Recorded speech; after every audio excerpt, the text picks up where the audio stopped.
Од судија во Струмичкиот основен суд, преку Штипска апелација, па се до Врховен суд. Кариерниот пат на судијата Наке Ѓоргиев за малку ќе беше крунисан со место во судскиот совет. За сега тој да биде под сомнеж за земање мито и поради тоа да остане без имунитет. Судијата Ѓоргиев беше председател на апелациониот суд Штип. Во тоа време до судскиот совет била поднесена представка за работењето на Ѓоргиев и на уште двајца други судии од истиот суд. Тогаш беа разрешени другите, но представката за Ѓоргиев со месеци чекала да биде разгледувана. До судскиот совет имаше и представка за него, дека заедно со актуелен член на советот работеле несовесно, а се спомнуваше и мито, но таа постапка не се разгледуваше и беше префрлена во обвинителството за предистрага. Сето ова се случува пред Наке Ѓоргиев да биде избран за врховен судија. Лани тој се кандидираше за член на судскиот совет. Неговата кандидатура уследи откако се испразнија 2 места во највисокото судско тело. Односно, двајца членови си дадоа оставки по контроверзиите поврзани со работата на судскиот совет. Ѓоргиев беше единствениот кандидат од Врховниот суд. Но потоа тој самиот си поднесе оставка од позицијата откако уследија неколкудневни кавги во советот, поради тоа што неговиот син, кој завршил академија, беше во позиција да биде избран за судија, додека член од семејството му е во судскиот совет.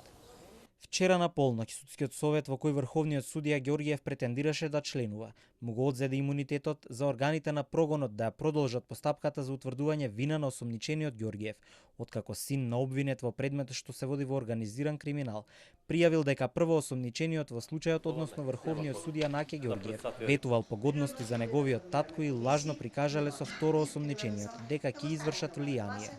Поради ова била претресена и канцеларијата на Иџет Мемети, кој е заменик председател на Советот на јавни обвинители и за кој надлежните институции сега проверуваат дали е вмешан во случајот. Според информациите, тој денес се појавил на работното место.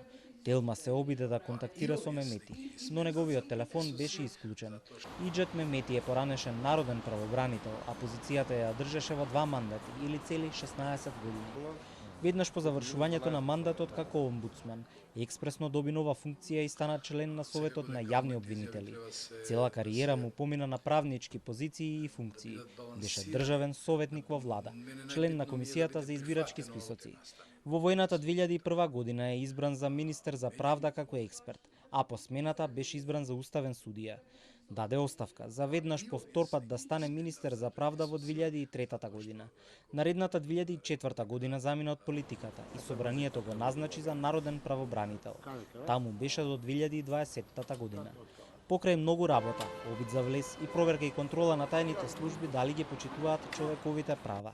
Голема дамка остави седмицата на вториот избор во декември 2012 кога беше реизбран за омбудсман на црниот понеделник.